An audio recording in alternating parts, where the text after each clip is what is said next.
ونؤمن به ونتوكل عليه ونعوذ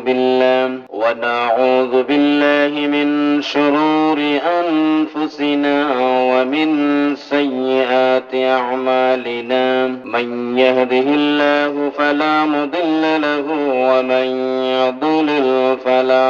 هادي له ونشهد أن لا إله إلا الله وحده لا شريك له ونشهد أن سيدنا وسندنا وحبيبنا ومولانا محمدا عبده ورسوله الذي أرسل رسوله بالحق بشيرا ونذيرا وداعيا إلى الله بإذنه وسراجا منيرا أما بعد فقد قال الله تعالى في كلامه المجيد أعوذ بالله من الشيطان الرجيم بسم الله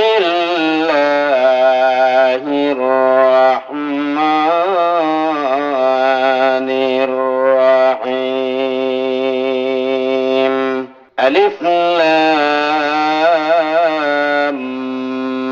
ميم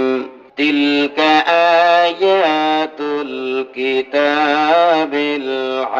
الحكيم هدى ورحمة للمحسنين الذين يقيمون الصلاة ويؤتون الزكاة وهم بالآخرة هم يوقنون أولئك على هدى من ربهم وأولئك هم المفلحون وقال تعالى إن الله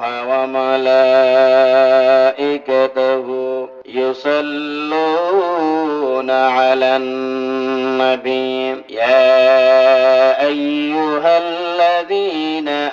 آمنوا صلوا عليه وسلموا تسليما اللهم صل على محمد وعلى آل محمد كما صليت على إبراهيم وعلى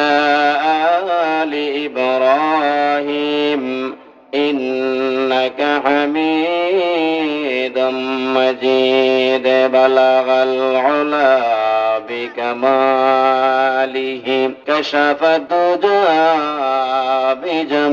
بجماله حسنت جميع خصاله صلوا عليه وآله